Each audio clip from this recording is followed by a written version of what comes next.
Hello and welcome to the debut episode of the Country Jam Sessions. I am your host, Johnny Daggers, and I would like to thank everyone for tuning in today. If you're tuning in, that means you're staying safe, you're staying indoors, and as difficult as it may be during this trying time, you're saving lives. And before I get into introducing my guest, I'd really like to give a big shout out to my stepmom and my sister who are fighting on the front lines. So they're out in the hospitals and they're fighting this virus so that we can eventually get back to some type of normalcy. But with me today is a very special guest, and I want to thank him for coming on. We shot this last week. We had some technical issues, and he was kind enough to come back today. Ladies and gentlemen, Mr. Eddie Spaghetti of the Supersuckers. Yeah, how you doing, Johnny? Hey man, I'm doing good. I appreciate it again for you taking the time out and coming back. I know that you're taking some advantage during quarantine and you're getting some housework done. Yeah, it's not like I have anything else to do, so it's pretty easy to do a redo on this. Yeah, we so far we've painted the kitchen, we just painted the living room, I organized the garage. What else did I do? I straightened up the bedroom. I don't know. I mean, we've just been moving shit around and just kind of making a whole new place to live. Nice. Now, do you have any control over the interior decorating, or do you let the wife handle all that? No, I have no control over it whatsoever. That's all the wife. I'm kind of feeling like while we're on quarantine, you should do a This Old House remake, but instead of Bob Vila, we could do This Old House with Eddie Spaghetti. That's totally on the menu for sure. We can totally start something like that up. This old house, Eddie Spaghetti does what his wife tells him to do. That's it, man. I could get behind that. That might even be better than Ozzy's show. Yeah, it's be very similar. I mean, the doddering old fool doing what she tells me to do. Right? Exactly, man. Then after a case of brew, you might be as incoherent. I get that way towards the end of the night for sure. Me too, brother. That's why I'm limiting to 2 beers during this interview. I want to be like that old lady, though. Have you seen her pop up on the news? She, 93-year-old lady, had a Coors Light in her hand and was holding a sign up outside of her window saying, "I'm out of beer." And Coors Light saw her post, and they sent her 150 beers. Oh, that's so rad. Good for her. Now she's holding up a new sign that says, "I got my beer," and she's got another Coors in her hand, so... You put in a sign that says, "I'm out of money." Yeah, exactly. Yeah. Bank of America has to say about that. Yeah, I'm still waiting on my damn stimulus, that's for sure. But hey, so any beer companies out there, if you're watching, Johnny Daggers and Eddie Spaghetti were very open to being sponsored by some beer companies. Yeah, Tecate, help me out. Tecate, all right. Well, I'll say Guinness, even though I'm drinking a Bud Light right now. It's kind of all I had, but beggars can't be choosers.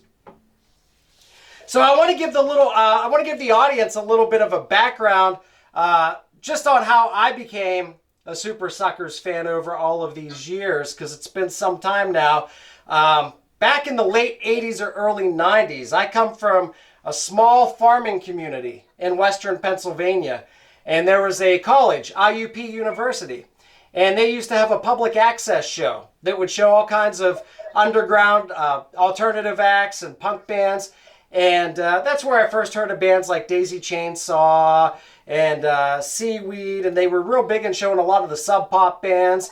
And I tuned in religiously. And one day when I was watching, this amazing video came on where there was just these beer guzzling, mechanical bull riding punk dudes just going crazy, and I loved it. It was the Supersuckers. It was Coattail Ride was the video, and I've been hooked ever since. Now, I mean, shit, that was how many years ago now? So it makes me feel old just telling that story. It was in the 1900s, so it was a long time ago. If you tell a kid who was born, say, from 2000 on about something that happened in the 1900s, they instantly glaze over. If you say, "Oh, that happened in 19..." So I just say 1900 and boo-ba-da-boo. And a boogie-da-boo. Hey, you know what, though? I feel like we have an advantage right now in quarantine because we're not used to all the high-tech gadgets. Like, you have a couple kids now, I'm sure they're probably going stir crazy. I mean, they have their cell phones to pass the time, but I mean, we didn't have a lot of things going on back in the day. Yeah, I don't know if that's an advantage or a disadvantage for us because we're so used to being out in the world and doing shit. It's we're not living on a screen like our kids are anymore. So I feel like it might be even a bit more of a challenge for people in our age demographic than it would be for my kids. That's a valid point because I know my mother, she kicked us out. Sun came up, she said, get outside, go play, and don't come back in till it's dinner time. I do that with my kids today. I just had them get outside because we live in San Diego. It's beautiful here almost every day. And to have them not be outside it's a crime. Hey, it's great that you do that, man, because not a lot of parents are doing that nowadays. My friends and I remark because we'll drive around, obviously when we're not in quarantine, but prior to this, we'd drive around. You used to see kids out all the time when we were growing up. Now, you're lucky if you see a child in the yard. Yeah, we'd be outside until the kids, the parents were calling us in. We'd start, get your asses in here. You got to come back. We would just be outside. And we would fight about coming in. Yeah. So it's a completely different world nowadays. But yeah, man, going back 28 years and just thinking about the first time that I heard the Supersuckers and have been a lifelong fan ever since. It's just great to have you on the show and give you some love and support. For those that are watching at home, Eddie's going to be kind enough to play some live songs for us today too. So you can look forward to that. But the first thing I'd like to do, Eddie, is I'd like to congratulate you on the release of the new album, Play That Rock and Roll. And the album happens to mark the 13th studio release for the band, so that's rather monumental. Been a long, long, crazy ride. Well, as always, there's some barn burners on this. Just off the top of my head, some of my favorites are You're Not the Boss of Me, Die Alone, Dead Gel, or Rock and Roll. And I've spun it quite a few times while in quarantine. I plan on spinning it a lot more. But please tell me a little bit about the process of recording the album. I know that you recorded it at Willie Nelson's studio, so that's pretty cool. Did Willie stop in and check on you guys, or what made you want to record at Willie's? Well, we had an opportunity to record there. I actually recorded there when we did Must Have Been High back in the 90s. We recorded some of it there. And so it was kind of cool to go and revisit that studio. It had been out of use for many years, and they're just now sort of getting it back up to speed again. And it's all high tech and highfalutin. And Willie threatened to stop by at one point, but he didn't make it before we were out of there. So we only were in there for like 4 or 5 days. We tend to work really quick because of our budget constraints are what they are these days. We don't have the big 90s budgets that we used to have when we were on someone else's dime. We're paying for all this shit ourselves, so we got to do it quick and get in there and get it done. So we were only in there for like 4 days, but it's a great studio and it's just super cool to be anywhere in Willie's orbit, and he's just such a positive influence on anything we've done. And that's really what I've gotten out of this whole rock and roll ride is, I'm not parking Lamborghinis in my non-existent 4-car garage. I don't have I've got one car and there's no room for it in the garage because the garage is full of shit. So, it's not like, I'm not hanging gold records on my wall, but I do get these rock and roll moments. I get these rock and roll experiences. I get to have a relationship with Willie Nelson and Steve Earle, and I get to have had Lemmy say that if you don't like the Supersuckers, you don't like rock and roll. These are what I get out of the whole experience, and it's good enough for me, I suppose. Hey, well, you and Willie go way back. You guys did a cover of Bloody Mary Morning on the Twisted Willie compilation, where it had a bunch of alternative bands doing their take on Willie Nelson classics. And then, I can't remember the year exactly. What was it, 96? You guys played with Willie Nelson on the Jay Leno show. 96, I believe it was, and that was a really, really cool experience to get to do that and to have him single us out of all the bands on that record to to help him promote that record that at that time was great. The funnest thing about that, I guess, was to hear Jay Leno have to choke out the word the Supersuckers. He had to say it. It was pretty great. Yeah, that was awesome, man. Do you ever think that maybe you and Willie will collaborate again, have him guest on a Supersuckers album, or maybe you? We try every time. Every time we make a record, we try, and he's really hard to pin down. So, but he does respond and just tells us, "Sorry, I can't do it," or whatever. But it's just cool to have him on the speed dial. Yeah, I mean, bless his soul, he's still out there doing it, and he's just a legend, man. So that's awesome that you had that experience. Now, who produced this record? Because I don't have the liner notes in front of me. Who produced it, and are you still working with the same lineup that you've had with Marty and Chris over the past couple years? Yeah, I basically produced the record. We don't need anybody to come. We don't need an outsider anymore to tell us how to do it. We know exactly what we want to do. We have a guy who mixes the records for us. His name is Andy Carpenter, and he does a great job getting it to sound like proper rock and roll. But as far as like the production goes and in the studio, hands-on, we don't really need anybody to help us anymore. And our last 4 records, I've done it that way, and I just feel like I'm a doctor of rock and roll. Like, I know exactly what needs to happen, and I will produce your record for you kids. If you guys need a producer to come in and make your band sound way better than they are, hire me. I'll do a great job for you. I would take you up on that if anybody's watching. Take Eddie up. I have done a few records, and they're all really great. I did the last Rhino Bucket record, and I did a record by this band called the Riverside Odds recently. That sounds really great, and so check that out. If you want a guy who knows, if you want a doctor of rock and roll, come to me. Riverside Odds. I'll have to check them out. I'm honestly not familiar with them. Yeah, they're good. They're a punk band out of Philly, and the record sounds way better than it ought to. So I was unaware that you were doing some producing. Who out there right now, if you had your chance to produce an album for somebody, who would it be? Ooh, boy, that's tough. I would love to work with the Hangmen. I love the Hangmen. And I also, I really like the Yoppers. There's this band called the Yoppers out of Denver, and I feel like they are and once again, they don't need the help. They've got it covered just like we do, but it would be a great thing to get to do. Yeah, man, definitely. Let's tell you what, a lot of artists are very critical, self-critical of their own work, more so than anybody else could possibly be.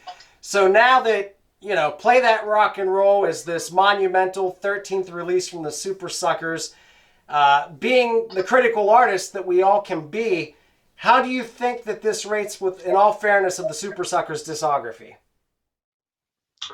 Boy, that's really hard to say. I feel like it's up there and one of the best we've done. I felt like our last record before this one, Suck It, was maybe our best record ever. Just the quality of the content on the record, and just all the songs just kind of came together. But it's a dark, sort of more sinister record, and I really wanted to make a real kind of upbeat, fun rock and roll kind of party record almost with this one. And I'm really happy with it. I would say it's up there with our top 3 best records. And we've got some really good records. There's from our very first record, The Smoke of Hell, which is very popular, and to the Evil Powers of Rock and Roll, to Motherfuckers Be Trippin', to Must Have Been High. That's always been one of my favorites. Must Have Been High is a high watermark. Holding the Bag is another great one. There's only one stinker in the whole catalog, in my opinion. So, and Play the Rock and Roll is definitely not one of them. Yeah, see, I love, though, that you're able to be honest like that. I mean, I do the same thing. A lot of our viewers know that, my main profession is I'm a filmmaker. And when people talk about my filmography, there are certain I feel like my last release was like the best thing I've ever put out. But before that, I did a documentary on independent filmmakers, and I just think it's horrid. I was like, do not watch that. It's absolute shit, So I think we're our own worst critics, but that helps us to grow with our future. Like right now, you put out a solid record, and that's awesome. For sure. Yeah. I mean, I always feel like my most recent thing is the thing I'm most proud of. But after you get a little perspective on it, you have the time to sort of really have it sit with your collection of work and have a moment with it. And but so far, I feel really good about this new record. So let me ask you this, because you just mentioned a very good thing. At the time that you make something, you do feel like it's your best, or that you're the most proud of it at the time, because it's something that you've just created and that you've just finished. So now that you're releasing your own records and you're not on another label, do you do a lot of time doing the publicity? Like, I know for myself, even though I'm signed to a label, they're not super big, so they make me publicize all of my own releases, which is terrible, because I can either work on something new, or I could spend the day just sitting there advertising online all day. Here, and as far as I'm concerned, once something's made and done, it's kind of dead. I want to move on to the next thing. So I'm sure you have probably a good publicist that handles everything for you, or do you do a lot of the publicity yourself? Well, we have to do a lot of it ourselves now, especially with the way the internet is now and the way people get their music. People aren't going to a record store and buying your record anymore. There's just, the thing that we make, the commodity that we make, the records, nobody wants to buy them anymore. Everybody expects to get it for free. So you kind of have to assume that the record is just an advertisement for the live show. And our live show is where we make our money. It's where we sell the merch. It's where we sell the records, and it's where people come. I liken it to like riding the roller coaster. If you can watch a YouTube video of somebody on the roller coaster all you want, but in order to really experience the roller coaster, there's only one way to do it, and that's to go and pay the ticket and get on the roller coaster yourself. And that's kind of how it is with the live show, like you can watch YouTube videos of our live shows from somebody's shitty iPhone all day long, but it's not going to be the same as actually coming to the show and experiencing it for yourself, so that's basically where we're at with it. You have to just kind of consider the records as an advertisement for the roller coaster. Now, that brings up another question. So you talk about audience members filming your performance, and I see this when I go to shows. I almost feel like a lot of the people aren't really fully enjoying the moment, because the whole time they have their cell phone up and they're recording. How does that make you feel when you're up on stage and you just see a sea of cell phones just going across? I'm not crazy about it. I'm not so anal about it that I want to take their phones away when they walk in the door, but I'm close to that. What I really hate is when somebody has their flash on when they're videoing you, and they don't realize how piercing those flash beams are, and it's so annoying. And I want to kick the fucking phone right out of their hands. And if they get close to me, I will try. I'll try it. I'll try to pick it up. I don't know, man. I just feel like maybe we're old school. I've never once thought about pulling a cell phone out of my pocket while I'm watching a live performance, because you're just not fully taking the performance in if you're just there behind the screen. So I'll do it for a second. I'll put it up for a second and just get a little glimpse of it, just to have for my own, whatever, throw it up on Instagram or whatever. But I'm not going to sit there for the whole show and be like, oh, look, here you go. Here, look. Yeah, no, check that out. I'm going to film that. It's like, it sucks. I find it funny, though, because when we were young and we were going to shows, I'm not going to lie, when I was a teenager, I would sneak in a small cassette recorder in my pocket and try to bootleg shows that I'd go to, and security would catch it and be like, "Nah, you got to take that back to the car, bud." Nowadays, everybody's got bootlegging equipment because they have their cell phones in their pocket. Yeah, and it still sucks. Well, you know what, Eddie? It's time for our first break. So before we go into a commercial break, would you be so kind to play us a song? Perhaps something off the new record, maybe Play That Rock and Roll, the title track? Sure. Let's try it. Let's see how I do. This lick is kind of tricky for me to play. We'll see how I do. Nope, that's not it. Come on, baby. Grab your coat. Let's go see the Ramones. Our butts will blister from the ass kicker when they play that rock and roll. They play the rock and roll. Play the rock and roll. But then it's down to Los Angeles for Motorhead. Oh yeah. At the Hollywood Bowl. That's right. Everything louder than everything else. When they play that rock and roll, they play the rock and roll. Play the rock and roll. Play the rock and roll. Play the rock and roll. So if you come to get you some, but the band ain't sold it, so shove your way to the front of the stage and yell, play that rock and roll, play that rock and roll, play that rock and roll, play that rock and roll. Oh yeah, you gotta.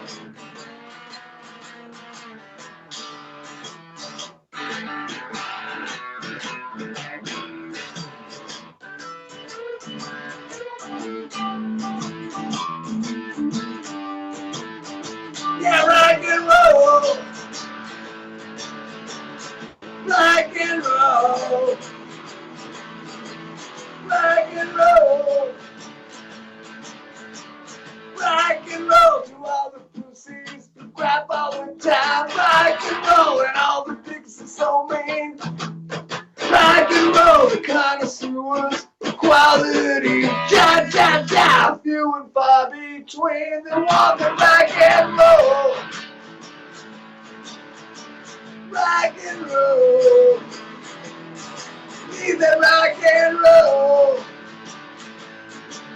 Yeah, they want that rock and roll. Oh, yeah, so play the rock and roll for 'em. Oh, come on. Yeah, rock and roll. Oh, yeah, they love the rock and roll. Oh, yeah. Rock and roll, 'cause it's out of control. And it's good for your soul when you play that rock and roll.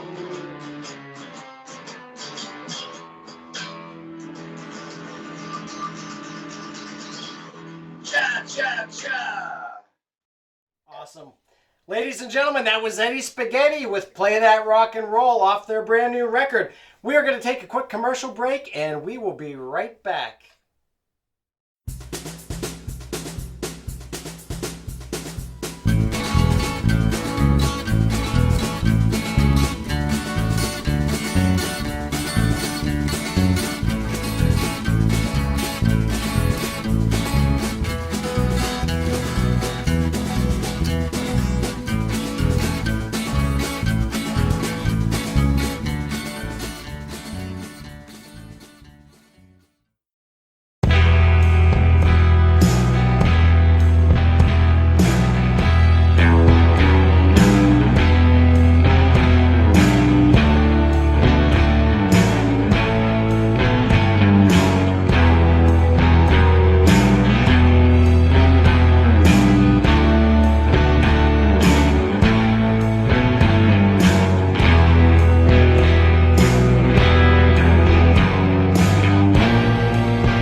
back to the Country Jam Sessions. This is your host, Johnny Daggers, and joined with me today is none other than the man, the myth, and the legend, Mr. Eddie Spaghetti of the Supersuckers.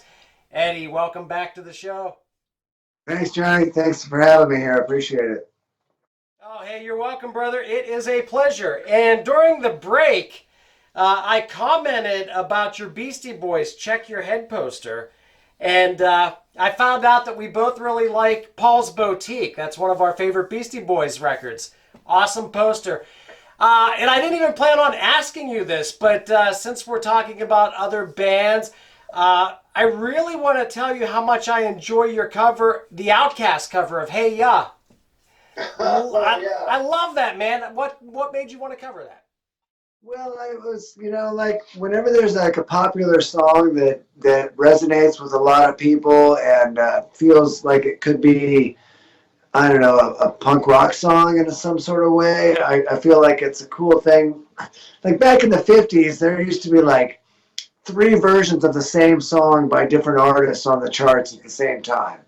Like everybody was doing Let's Twist Again or whatever it was, and I just felt like, like we should celebrate that. There's this great song by this rap band that is totally punk rock, and it needed to be shown. Yeah, I love that though. I mean, because honestly, that's how, fans that are Outkast fans may have never listened to the Supersuckers before, or may have never wanted to listen to you, and then you cover the song, and I think it helps to grow your audience. When people do that, I think it's a great thing. And so, since we were talking about the Beastie Boys, it just spawned, since we both really enjoy Paul's Boutique, I think that it might be pretty cool if you guys do a cover of Looking Down the Barrel of a Gun. We did cover Dead Homies by Ice Cube, so the precedent has been set for us to cover rap bands before we did the Outkast song. But you do it so good. I mean, it's just like Run DMC and why am I drawing a blank? Steven Tyler, Aerosmith. Run DMC and Aerosmith, I was drawing a blank there. Or back in the day, Anthrax and Public Enemy with Bring the Noise. Right. Well, we don't have the privilege of being able to contribute or collaborate directly with the artists, so we have to do it all on our own. We're a little bit more shit-ass than Anthrax or Aerosmith. So. God. You're being too modest. But before the last break, we spoke about the new album, Play That Rock and Roll. And sadly, you guys had to cancel a European tour to support that record. You were only about a third of the way in when the coronavirus hit. Yeah, it sucks because I feel like a part of the process for me in getting to the next creative thing is to go through the whole touring on the record and getting sick of playing those songs and wanting to make up new ones. So I'm still totally not sick of playing all these new songs, and yet here we are. Months are going to pass. It's similar to when I had the cancer and we put out Holding the Bag.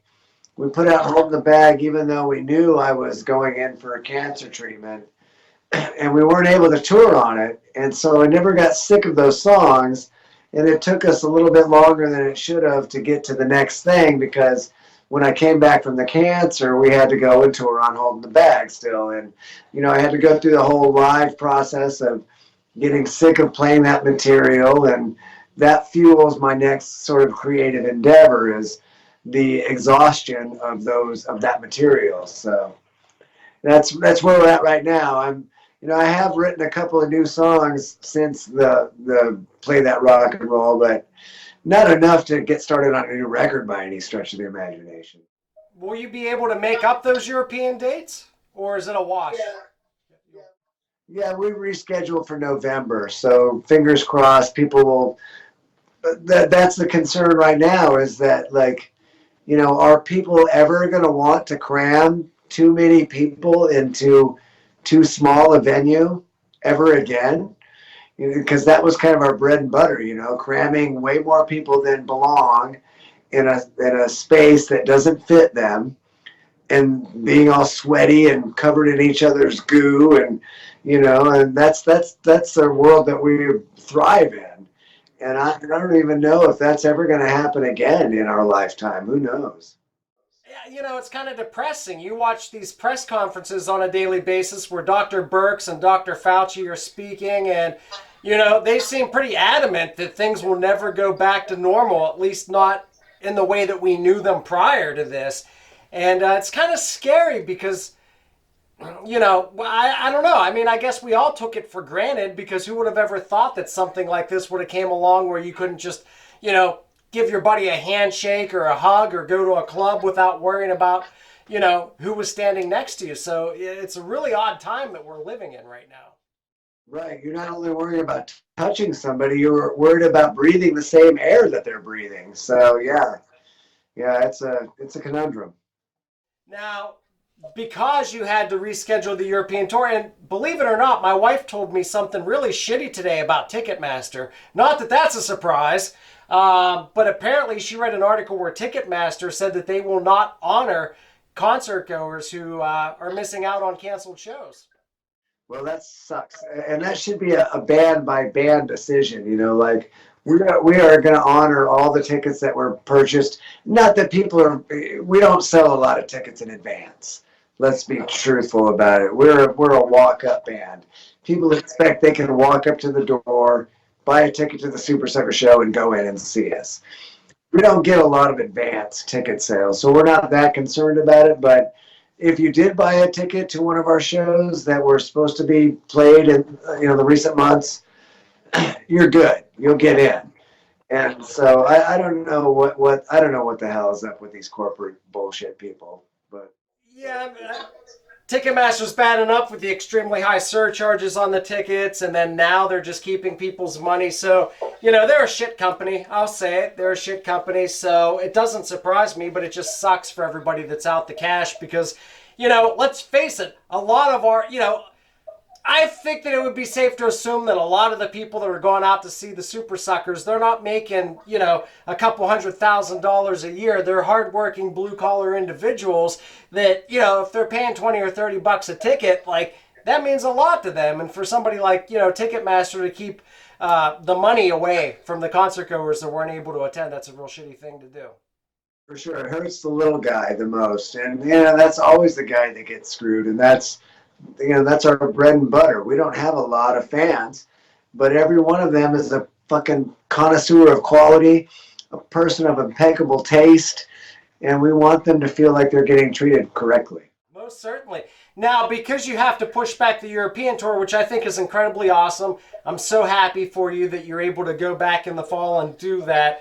Are there any plans maybe in the springtime of 2021, to tour the U.S. or? Yeah, we still have some dates on the calendar. We've just had to recently cancel our May plans. We had a tour with Scott Byram planned for May, and that's just recently, been cast aside. But we still have shows booked for June. And we're hoping to maybe be able to do some of them. I don't know. I mean, it's so unpredictable right now. Everybody's living in, a state of not knowing, and it's hard. If you listen to the president, he wants everything opened up soon. I know we would all like that. I think my biggest fear with opening everything up too soon is that then we're going to have to shut everything down again. Like we just got out of this goddamn quarantine and we open up shit too soon and then we have another outbreak, rather large, and then have to close everything back up. And quite frankly, I think that the American people will revolt if there's a second shutdown. Yeah, I think we just need to be smart and be patient and take our time with it, and hopefully things will get back to where they were at some point. Who knows what that's going to look like, though. I agree. Now, you brought something up. You brought up your cancer, and that actually was a great segue into another question that I had for you. Back in 2003, I had the pleasure of interviewing you when The Sauce came out, which was your first solo album. And a lot's changed since then. Since then, you've gotten married, you're a father, and you had the cancer diagnosis.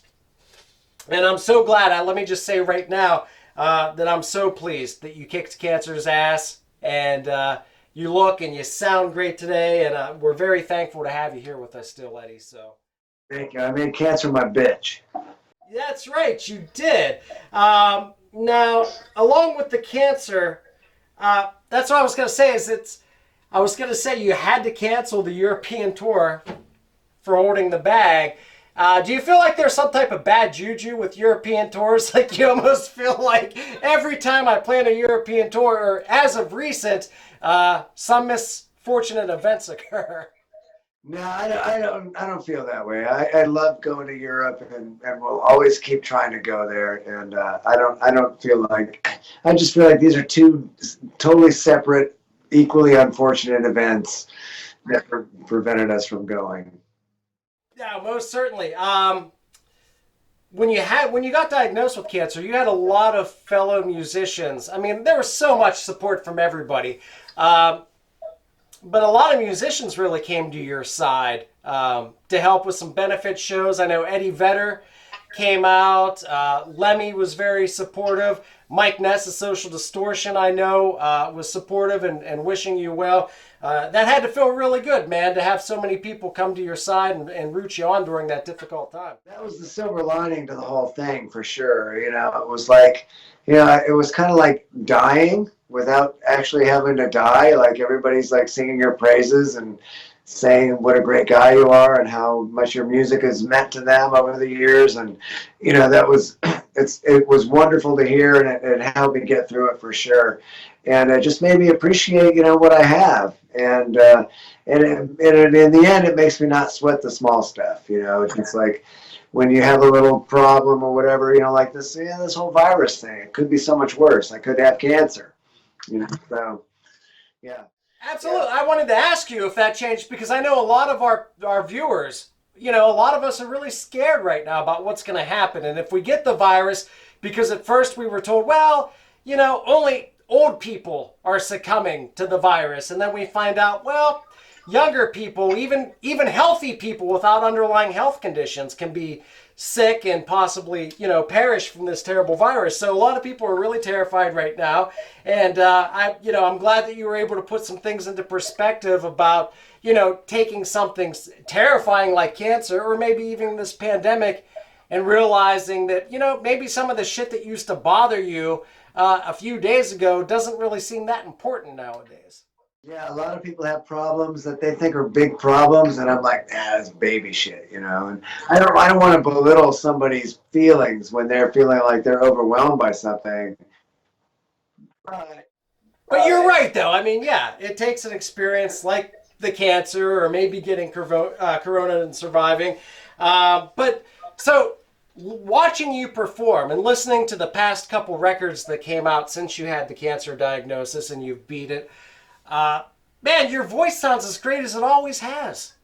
Like, how terrified were you that you would never be able to sing again, even if you lived? I was really scared because the cancer was in my throat. It was on a tonsil is where it started, and that was a big fear for sure. Was just not being able to sing, and not that I fancy myself that great of singer. I don't feel like anybody's coming out to the Supersucker shows to hear me hit the high notes. There's a different sort of vibe to what the Supersuckers have done over the years. But still, just losing the ability to enunciate and just do what I do, it was scary. And Eddie Vedder was actually really instrumental in getting me to the right place, to get me to the right care, to where they would take care of that. And the care I got was great. I actually feel like my voice is better than it was before. Well, it's easier for me to hit the notes, and I just feel like it's stronger than it's ever been. So I'm really grateful for that. That's fantastic, man. I mean, speaking of Eddie Vedder, I mean, you guys go way back. You did an X cover back in the day. Yeah, we did. We covered a couple of X tunes where we were the band and he was the singer, and Billy Zoom from X actually produced those tracks, and that was a really cool experience. And Eddie Vedder's a really good ping pong player. Is he really? He's, he's maybe even better at ping pong than I am, and I'm a pretty fucking good ping pong player. Well, Yeah. there you go. Yeah. So little known fact about Vedder. He'll kick your ass in ping pong. Nice. You know, I'm actually a fan of ping pong myself, but I don't know if I'd be willing to go against Eddie, or you for that matter, from the sounds of it. Well, I'm pretty good, and I've never been to rehab, and I'm still pretty good. You guys are probably hustlers, you know? Yeah. You're like Kingpin, the movie Kingpin with Woody Harrelson, where they hustle people for bowling, but you guys do it with ping pong. Yeah. So when you and Eddie Vedder worked together doing some X covers, is that the first time you met him, or did you guys go back further than that? No, I had met him before that, but that's the first time that we actually kind of worked together, and it was really cool to see him in the studio. You know, you don't really know what somebody's capable of musically until you're in the studio with them and you see how they operate. And to see him really go after it was real cool. He was truth be told, I'm not the biggest Pearl Jam fan in the world, so I didn't know a whole lot about what he was able to do, but I appreciate his talent for sure. Yeah. Awesome, man. Yeah, I mean, I have to admit, no disrespect, Eddie Vedder. Yeah, I'm not the biggest project, but I just think that it's awesome. So when he came to your aid, I mean, did you guys stay in close correspondence after you did some X songs, or just out of the blue he popped up when you got the cancer diagnosis and you were doing the benefit, he just kind of resurfaced and was there for you? Because that's awesome of him.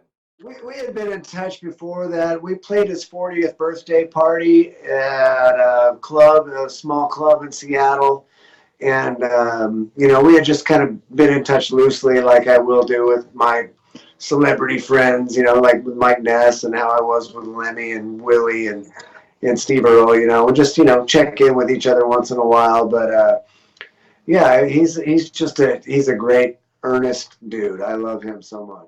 And I like the fact that he's a Neil Young fan, and he's performed with Neil Young and Crazy Horse in the past, so that's pretty fucking cool. But getting back to the voice and the cancer, and your voice is stronger than it ever has, perhaps that negates my next question that I had for you, but I was wondering if after the cancer diagnosis and after having, cancer on your tonsils, was there one particular Supersuckers song that was difficult for you to sing after that? Like, what is the most vocally challenging Supersuckers song? Well, the Evil Powers of Rock and Roll is really hard. I Want the Drugs is really hard. There's a few songs from the Evil Powers record that are kind of high and hard to sing. And Get the Hell was a hard song to sing. And now I like to, when we do a show, I like to get the hard one out of the way right out of the gate. I like to come out with a really challenging song immediately. Like we'll start the show with the Evil Powers of Rock and Roll. And it's just because once I know I can do that song, I feel like we're in the driveway, everything's going to be good. Yeah, man, definitely. Well, I know at the start of the show when I said, let's play that rock and roll, I know you said as far as, guitar-wise, it was a little tricky for you. But let's go into another song. You choose what you want, man, whether it's something real difficult vocally or one of the older songs. Maybe, if you would be so kind, do something off of Must Have Been High, because I'm such a sucker for that record. Or even Holding the Bag. All right, let's do this is my dad's favorite song I've ever made up in my entire life. And he likes the song a little bit too much because he's kind of a dick about it. He refuses to acknowledge that I could have possibly made this song up. He's like, that song's so good. Where'd you get that song? Like, I got it from somewhere. I'm like, I made it up. And he's like, no, it's too good to be made up. I'm like, Dad, every song you hear on the radio is made up by somebody. And he'll just sit there and think for a minute. He's like, yeah, but not you.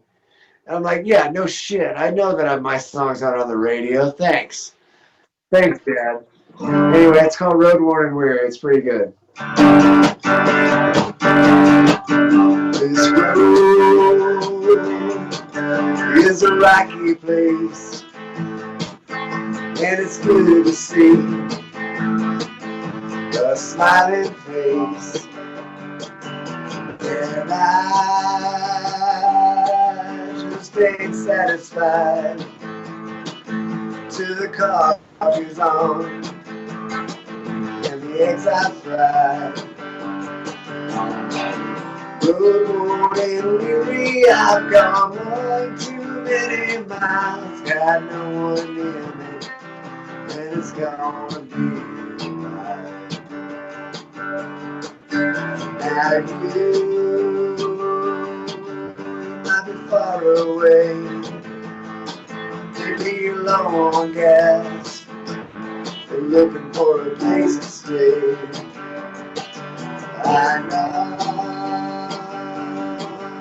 of a good little shack to get you thinking straight with a fresh eye plate, put you back on track. Good morning, weary, I've gone one too many miles, got no one near me, and it's gonna be right. Oh yeah, come on,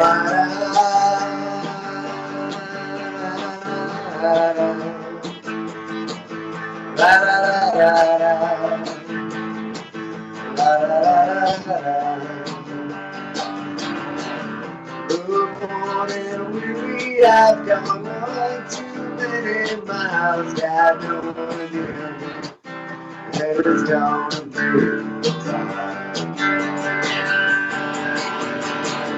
Good morning, weary, I've gone one too many miles, got no one near me, and it's gonna be wild to see you smile. Good morning, weary, gone one too many miles. Oh yeah.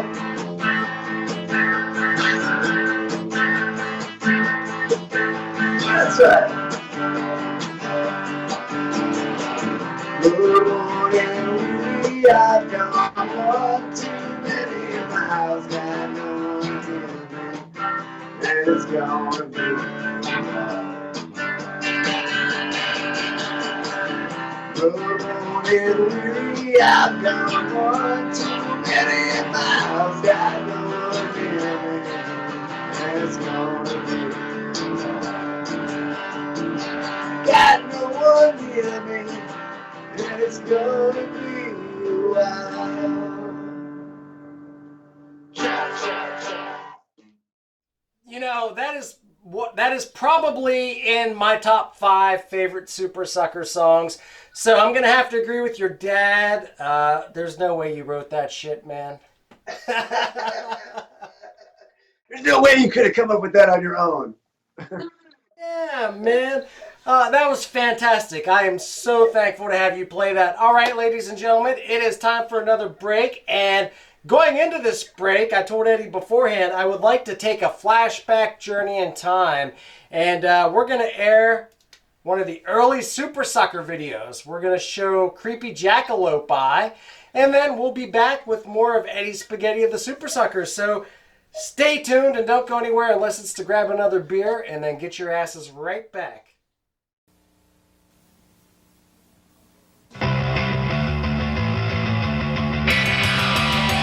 And elaborate tale, something digitally real.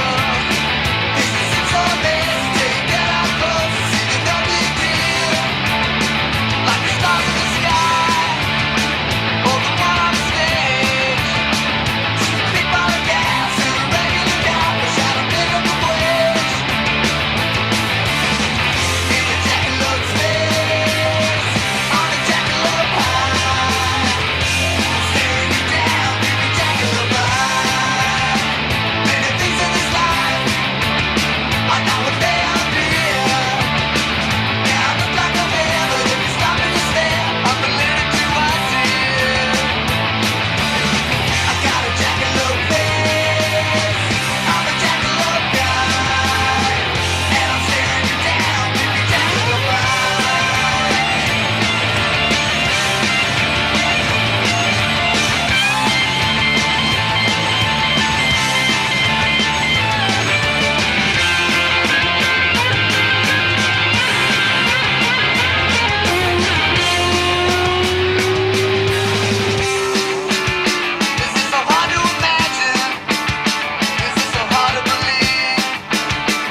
Hey, Eddie Spaghetti here from the greatest rock and roll band in the world, the Supersuckers, and I'm here with Johnny Daggers on the Country Jam Sessions.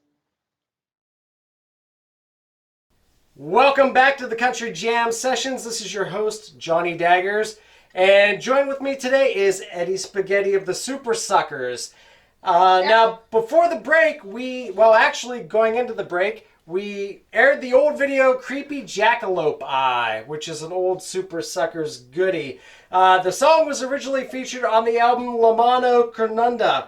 Probably mispronouncing that because my Spanish is not the best. La Mano Cornula. Is that okay? And that's the magic hand, right? It's the horned hand. The horn hand, okay. Which is probably what we should have just called the record and not been so fucking trying to be so fucking clever about it. It's a mistake of mine, and just the song itself, Creepy Jackalope Eye, that's a great song, but who wants to sing Creepy Jackalope Eye? It's just like, my guilty pleasures are too weird for people sometimes. I didn't think of, I have thought about it, of course, but I didn't have the, so what was the catalyst how was Eddie Spaghetti sitting around one day and was like, I'm going to write a song about a creepy jackalope eye. Is there something going on? Well, I used to have this taxidermy jackalope hanging on my wall, when I was, in my youth, back in the 1900s in Boo-Ba-Da-Boo. And I had this cool chord progression, and this C to D minor to A major back to D minor, and I just thought it was cool, and I just wanted to make up a song. And what I like about that song is that it's sort of a metaphor for organized religion. Like the belief. It seems so plausible that there could be a jackalope. Like it's almost plausible that there could be a Jesus. Jesus probably was a real person. But did he rise from the dead after 3 days? Did he make wine out of water? Did he walk on water? I doubt those things really happen, So it's an elaborate tale, so convincingly real. Exactly. That's always been one of my favorites. And the thing that I loved about it is not only did it appear on that record, but it also appeared on a split record with one of my other all-time favorite musicians, which is Steve Earle. Yeah, when he covered that song, he made it into it was like Pinocchio becoming a real boy. It was like... How was that for you to listen to Steve cover that? It's such an awesome... Yeah, it was, it's like a big pat on the back, It's just like, wow, you made that song up, dude, and now it sounds like a real good song. Yeah, it was great. That's awesome. So when you guys worked on that split, were you in separate locations, or did you guys do that at the same studio? Or no, we were together. He came up to Seattle to work with us, and we recorded a song for his El Corazon record in New York City, and that was the impetus. And then we recorded a bunch of other songs, and we were going to continue. We were going to actually make maybe what would have been a whole record together.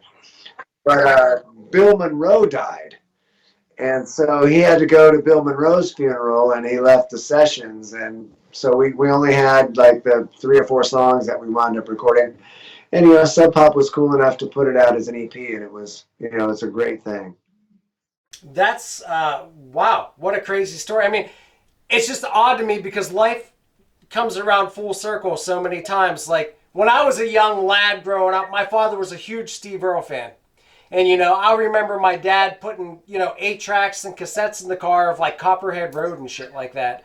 And then later on, I introduced my father to the Supersuckers. And my father's a Supersuckers fan.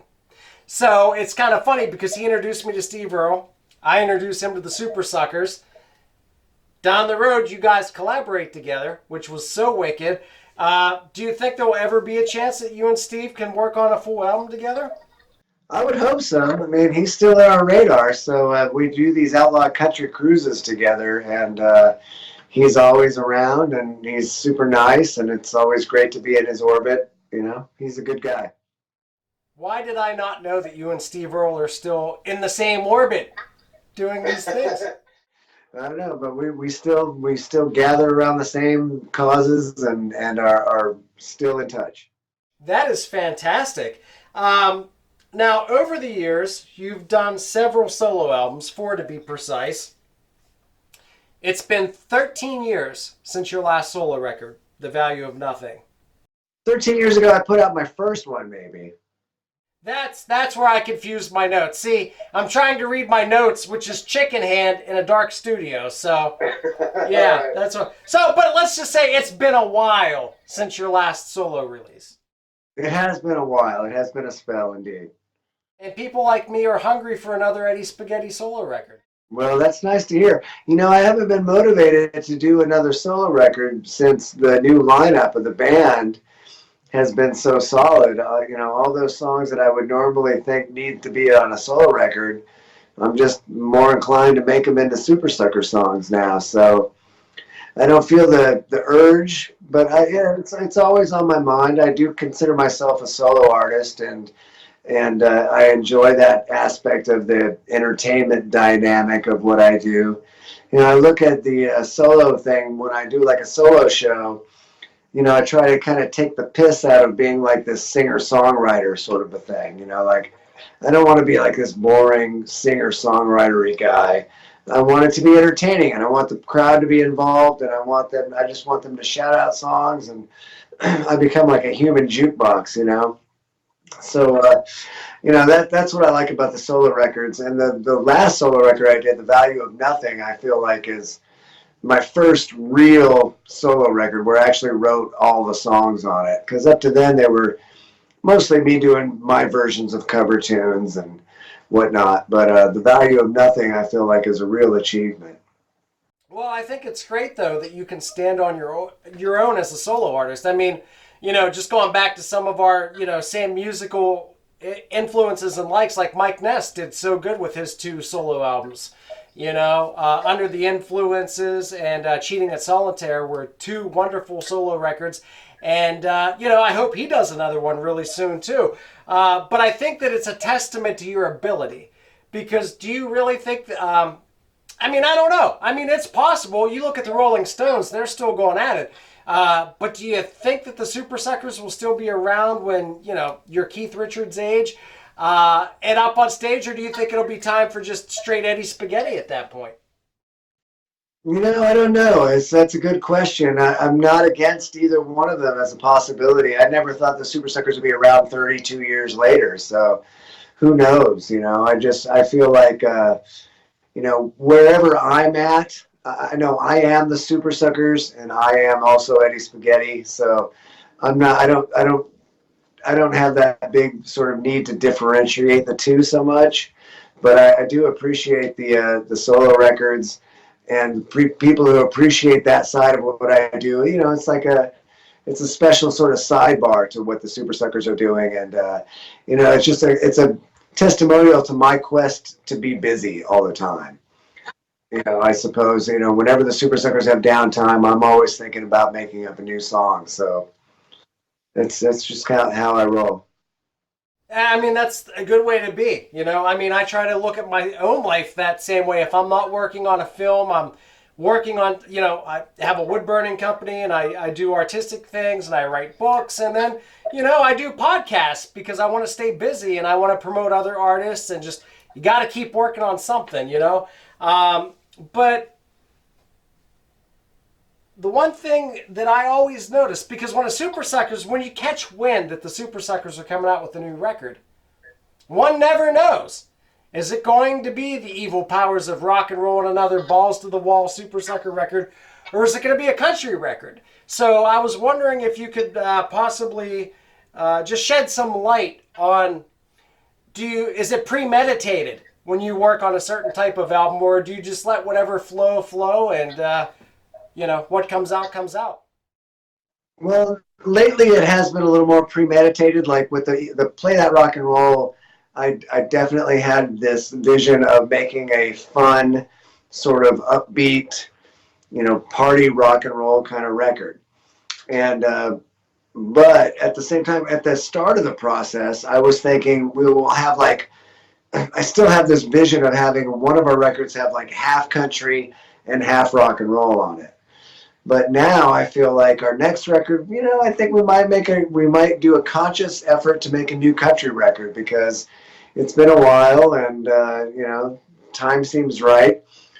And I don't want to let too much time go between the country efforts. Like, before it was like 1997, we put out Must Have Been High, and then we didn't put out another country record until 2015, something like that.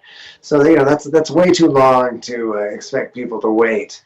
So I feel like now it's a little more of a conscious effort to make something, and it gives me I don't know, a motive.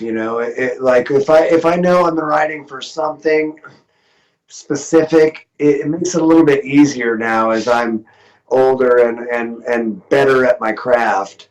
To have a specific goal in mind, it makes it a little bit more direct and easy to do.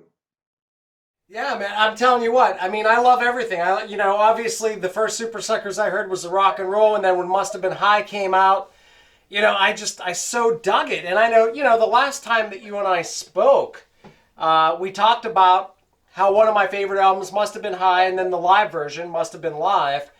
And you had mentioned that, when the Supersuckers first started doing country, it wasn't super well received by the fans.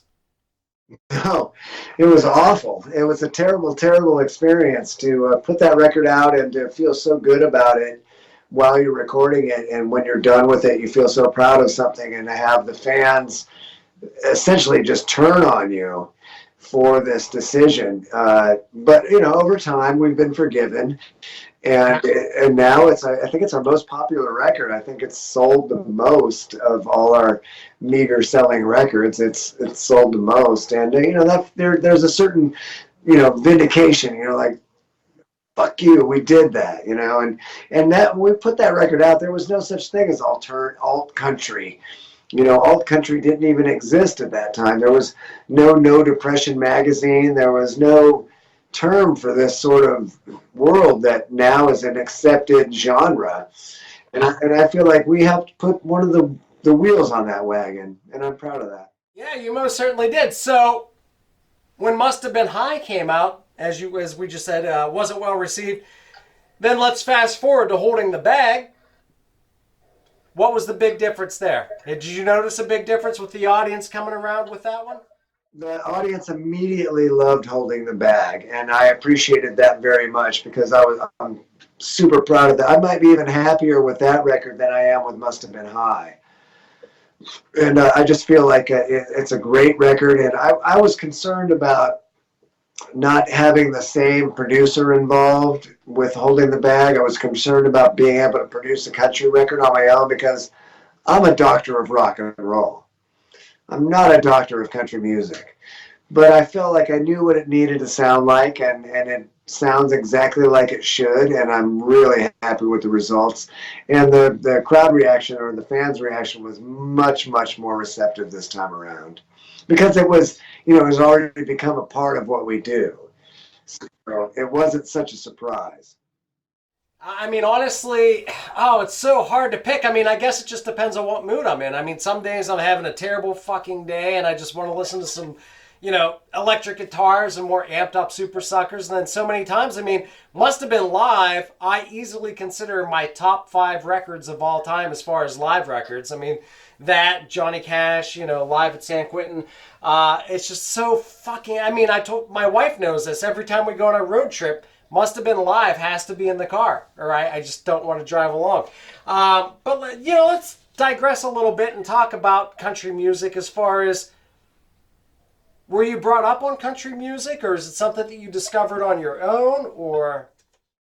I wasn't. I hated country music as a kid. I thought it was sappy and stupid, and I didn't like the sound of the pedal steel guitar. I didn't like the sound of the violin. Or the fiddle, I guess you call it when it's country. But I didn't like any of that. I liked new wave, like the Knack and Blondie and the Cars and Devo. Yeah, that was the shit that I was immediately attracted to as a kid. But as I started making up songs and becoming like a song maker-upper, the first country song I really, really enjoyed was Mama Tried by Earle Haggard. And I just thought the lyrics were so good and it was so simple. And, like there's only like 3 chords in that song. And it blew my mind. And then I got turned on to Hank Williams. And then the correlation between Hank Williams and the Ramones, they're the same. It's same 3 chords over and over again. But the lyrics and the simplicity of it was so special to me. And ever since then, I realized that, country music and punk rock are the same thing. And it's 3 chords and the truth. And that's all you need to make a good song. It is, and I mean, the funny thing about it is I was the exact same way as you are. I mean, we're almost the same age. There's only a couple years that differentiate between us. So we're in the same age bracket. We talked earlier about you and Eddie Vedder working on some X songs. I mean, X had that country element. There were a lot of punk bands. I remember back in the day when the Cramps, which is another one of my all-time favorite bands, they did the Creature from the Black Leather Lagoon EP, and there were 2 live songs at the end. And Lux Interior said something like, this is an old Carl Perkins song, and blah, blah, blah. And as a young punk rocker, I was like, who in the fuck is Carl Perkins? But if Lux talked about him, like, now I want to find out who Carl Perkins is, So I rounded up some old Carl Perkins, and it was just kind of a natural progression where it's like some of the punk bands I listened to were influenced by Carl Perkins or Elvis Presley and Johnny Cash. And, I don't know if kids do it nowadays, but I can safely say for our generation, if a band that we really liked mentioned somebody that influenced them, we wanted to delve back and check out those older artists. Yeah, and that's how you got your information back then, was through other artists. There was no internet. There was no way to search it out other than to hear about it through another artist, or, it was much more organic back then. And I'm not saying that was better, but it was better. Yeah, it was. It was better, I like the fact that we actually had to seek things out. Yeah, like I would go to a record store and buy things because the album cover looked cool. The album cover looked cool, or the band's name sounded cool. Exactly, and then you would take a chance, and sometimes you'd win, sometimes you'd lose. Yeah, I mean, long before Marilyn Manson came along, I remember being at a local record store and I saw this band called Elvis Hitler. Are you familiar with Elvis Hitler? I remember Elvis Hitler for sure. Rockabilly band with tinges of psychobilly, and I'm like, what is that? I remember I asked my mom, I'm like, can you buy me this Elvis Hitler record? And, she bought it for me because I had cool parents, but it was like one of the coolest, it was rock and roll, but it had rockabilly influences, and you just took a gamble back then. You had no idea what you were buying. But the funny thing about it is back then, I would honestly say about 85 to 90% of the records that you just took a chance on, because the record looked cool or the band had a cool name, was actually good music. Yeah. I felt like I hit a home run a lot more than I missed. And those are still the bands that influence me to this day. Yeah, most definitely, man. Now, speaking about the good old days and finding bands and really seeking them out, there's a big resurgence in vinyl right now. And, I've always been a vinyl head, but that goes back to my age. And I've been dying to get my hands on a Must Have Been High record.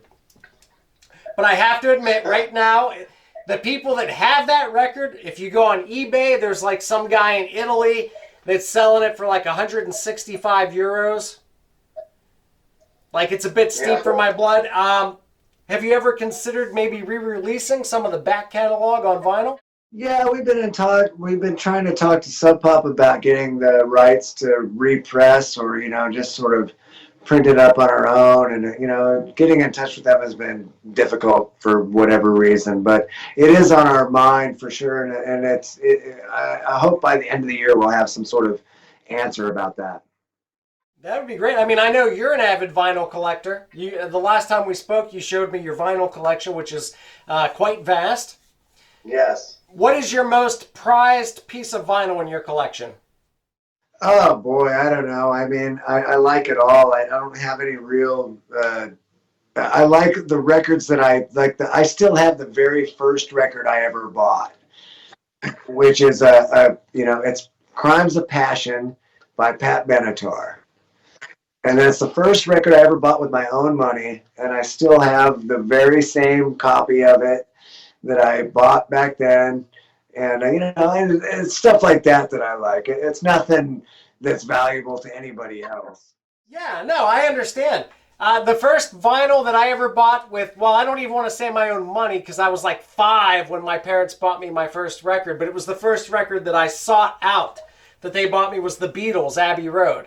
So forever that record, because it was the first piece of vinyl I ever owned, the Beatles' Abbey Road record will always, be special for me.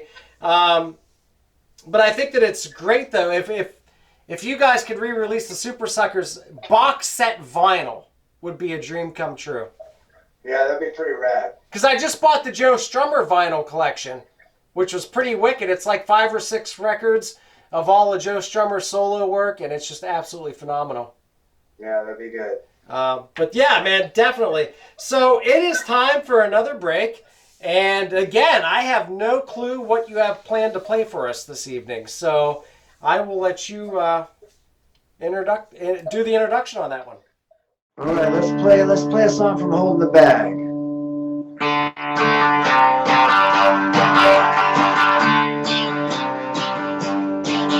Let's go! Isis and bands, chicken picking, finger licking, mother holding, big grabbing, ass looking, cold fed, buttermilk, hand spanking, yellow belly, living, sap sucking, sons of bitches. $1 less than a pound is more than an ounce. Let's bounce. All right.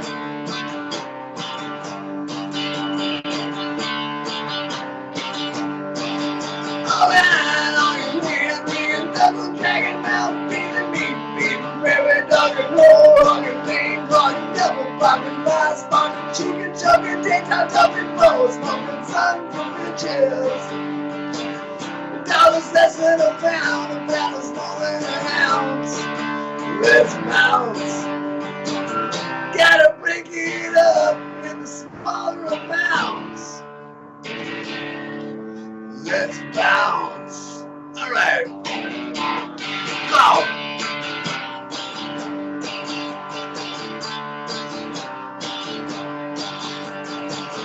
Shake your brain at the door.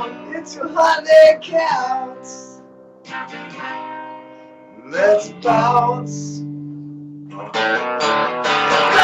now your lips sticking, moving, thinking, naked, thinking, booty shaking, baby, making biscuit, taking, baby, baking, earth, baking, almost thinking, moon, baking, heart, breaking, tons of bitches. $1 less than a pound is more than an ounce. Let's bounce. Gotta break this shit up in the smaller amounts. Let's bounce. Alright. Oh yeah, this is the rock solo part. Yeah, come on, let's do it. Oh yeah. Come on.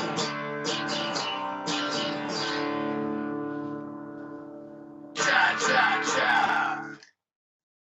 Ladies and gentlemen, that was Eddie Spaghetti with Let's Bounce. We are going to take a break, and when we come back, we will go into the last segment of our exclusive interview with Mr. Eddie Spaghetti of the Supersuckers. Stay tuned, and we will be right back.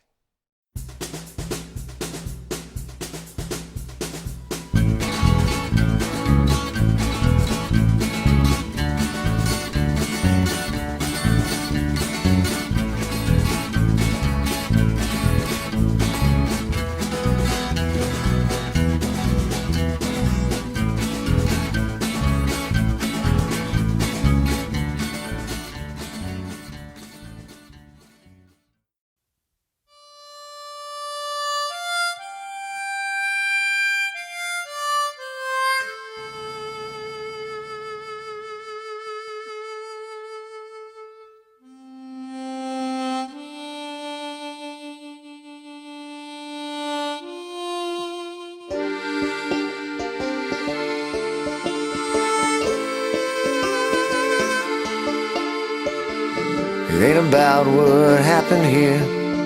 No, it ain't about what just went down. The only thing, let me make this clear, is that we pick ourselves up off the ground. And it might not work for everyone. It might just be a drag. But I need to make sure that I'm not the one left holding the bag. Holding the bag. So go ahead and do your thing. Leave the hard stuff up to me. The only gift that I can bring is the one that sets you free. And you might not see me struggling. You won't see me wave the white flag. But the thing I find befuddling, I'm left holding the bag. Holding the bag. And I don't wanna be the one left holding the bag. I don't wanna be the one left holding the bag. Alright.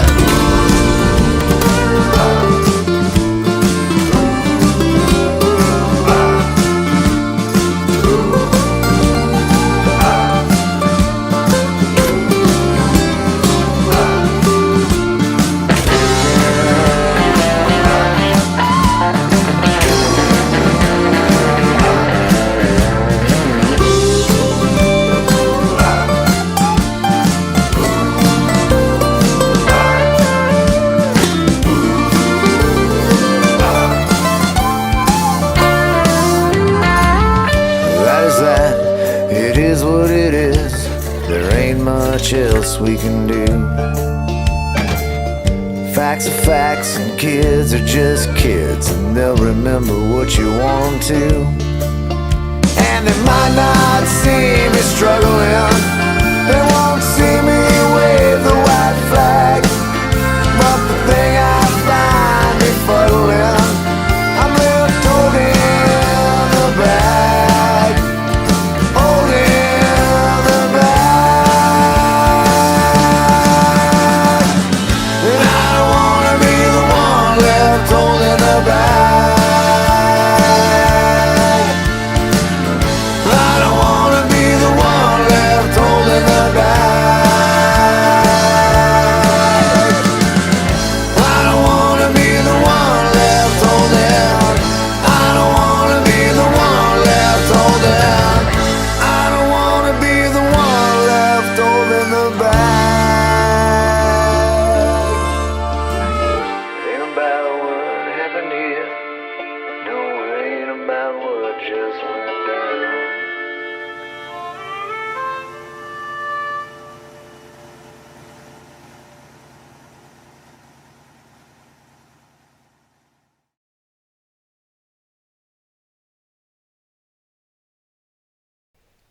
Welcome back to the Country Jam Sessions. This is your host, Johnny Daggers.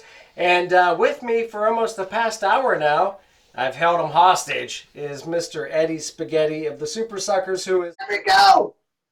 There you go. Not only one of my favorite bands of all time, but honestly, every time I've had a chance to speak with Eddie, he's always been one of the most sincere and wonderful human beings that I've ever spoken to. So, Eddie, thank you again for being on the show this evening. Ah, shucks, Johnny. Thank you so much. You're welcome. Okay, so once this quarantine is finally over, whenever that may be, whether it's a month or a couple weeks or 6 months from now, is there one thing that you're looking forward to doing with the family? Yeah, going to the beach. Our beach is shut down. We live really close to the beach, and it used to be a thing where we could just walk down to the beach anytime we wanted. And now there's all this yellow police tape up, and you can't go past it. And I mean, you could. Physically, it's possible to just hop over the tape. But you're the asshole that's breaking the rules, so nobody wants to be that guy. So yeah, I'm looking forward to that. How's your kids doing in this time right now? Are they anxious to get back to their, seeing their friends, and even going to school at this point, I think would probably be exciting. A trip to the store would be a miracle for them at this point. Like we had my 10-year-old daughter had tears not long ago because we couldn't take her to the fucking grocery store. I mean, it was just it's heartbreaking to see when that happens. Mostly they're good with it. They're just hanging out at home. They're doing homeschooling now through the computer, and our school district has like some things set up where they get online and they have like a chaotic session on Zoom with all the students in the class, and it's a clusterfuck and nobody knows what's going on. But it does help them stay connected in some way. But for the most part, the kids are great. They're happy. They don't mind looking at TV all day long and being on video games. That's what they fucking love to do. It's a challenge as a parent to get them away from that and get them outside and at least play in the front yard and do some gardening or whatever. So I commend you for that, brother. I think that's awesome to limit screen time and show them to get, make sure they get out in the yard and get some fresh air. And I bet you it's a treat for both you and your wife. I mean, you're spending more time with, the children and your wife. I mean, right now you'd be on tour in Europe. It's a kind of a real treat for me because I haven't been home this long in 20 years.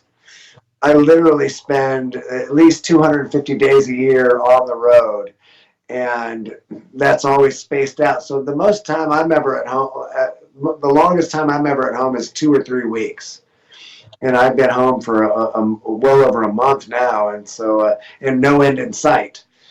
So it's kind of a treat for me in a way, but there's the constant stress of trying to make keep the lights on and keep food in people's mouths, so that's the stress for me is, trying to make money in this virtual world. It's been a challenge. Well, speaking of money, I want all of our viewers, I should say, I'm so used to the audio radio show version that this is the first video podcast.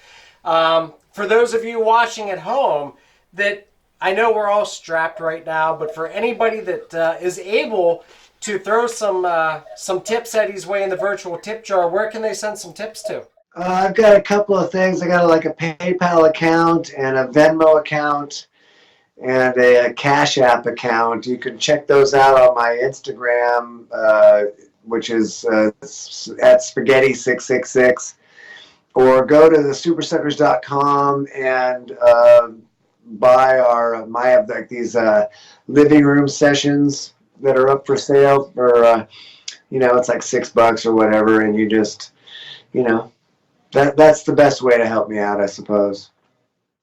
Yeah, man, most definitely. Now, speaking about being on the road and then now being home with the family, do you get to take the family with you on tour ever, or not yet? I have, yeah. We've taken that. We actually tried to take the whole. We left Seattle, and we actually bought a giant trailer, like a big 28-foot Airstream trailer. And the plan was to spend a year on the road as a family together. And about 2 weeks into that trip, we hit some black ice and crashed the whole thing. So that was the beginning of 2015, which turned into a fucking cluster cuss of a year, because that was the same year I got diagnosed with cancer, and it was just it's been a real rough time recovering from that. So yeah, that's always on the menu. It's like, I want to travel with them. I want them to see the world like I do, and I want them to know all the things I know about the world and see it through my eyes as often as they can. So it's always on the table. That's awesome. So do your kids look at you as a rock and roller? Are they Supersucker fans and they know the significance of what you bring forth to the music community, or they just see you as dad? No, they don't give a shit about it. They like that I'm a rock and roll guy. I think that they appreciate that, but as far as being like fans of my music or whatever, I don't know that they are really. I hope one day. Are they into something different? Are they into electronic music or? Well, my oldest son, he's 19 now, and he's finally started listening to music that I hate, which I think is a rite of passage. I think it's what's supposed to happen. You know, I think you're supposed to listen to music that your parents don't understand and don't like. And that's finally started to happen because up to then he liked all the same things I liked. He liked the Ramones, he likes AC/DC, he likes Motorhead. He still likes these things, but he also likes all this sort of crazy new rap music that I just can't stand and I don't get. And to me, it just sounds like boring. And it's not that it's obnoxious or too controversial for my tastes. To me, it's just boring. And so finally we disagree. And I think that that's healthy. I think that's the way the new generation is supposed to act. Yeah. Is he musically inclined, or any of your children? Do any of your children want to follow in your footsteps and be a professional musician? Yeah, my oldest does for sure, and maybe the younger ones will too. But there's such a gap between my oldest and my two young ones. You know, there was like a 9 year gap between us having kids again after we had our first one. So, you know, it's a little bit early to say for the young ones, but my oldest one, he definitely wants to make music. Is he? What's he do? Does he play guitar? Will he come up and play on stage with you, or is he more of a vocalist? He has played on stage with us. And, yeah, and it's fun whenever he gets to. So yeah, he's a capable guitar player for sure. Oh, that's fantastic. Well, Eddie, I want to thank you again. I know you have the family life right now, and you're doing a damn good job of it. So I won't take up much more of your time. If we could go into one more song to end the show, it would be greatly appreciated. You got it, brother. Here's a Supersuckers classic for you. I'd rather choose my soul to lose than leave around just one confusing loose desire.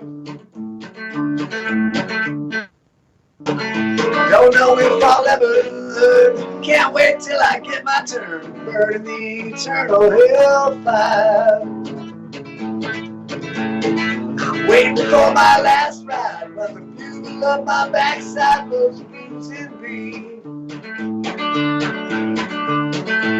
Hope I don't run out of gas. Bet my sacrilegious ass. Ain't nothing out there that scares me.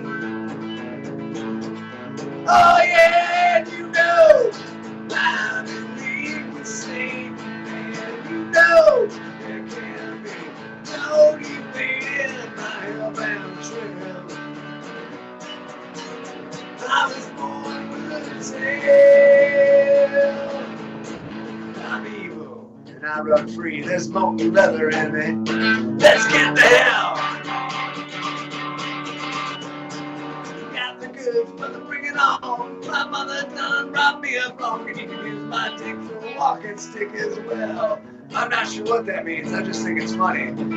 Yeah, you know I believe the same. Man, you know there can be no defeat in my hellbound trail. I was born with a tail. I'm on a hellbound trail. Born with a tail. All right, big rock solo, here we go.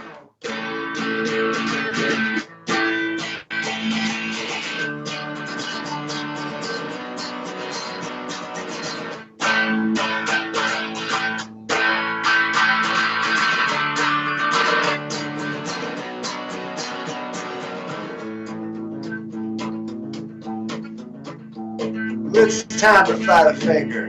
That middle digit brings you point and drives it home. On my head there's no crown of thorns. This evil sky has turned his horns. I'm gonna hop on top of your mom before I go.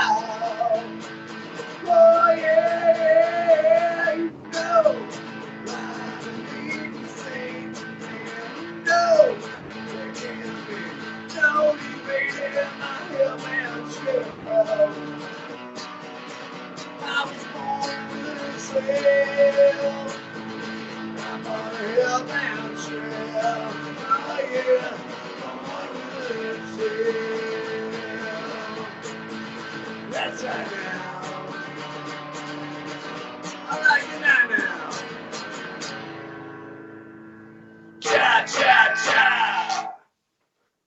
Ladies and gentlemen, Mr. Eddie Spaghetti of the Supersuckers.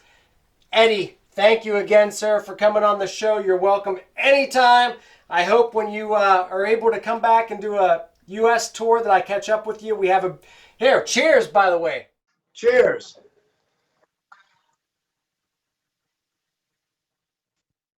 Cheers to you, brother. And I'll buy you that beer in person and get to hang out a little bit. Right on. Thanks for having me, Johnny. I appreciate it. You're welcome, brother. Well, you take care, and we'll be in touch, man. You know, I'll always be supporting your music, and look forward to what you're doing next. So thank you so much. Right on. Thank you, brother.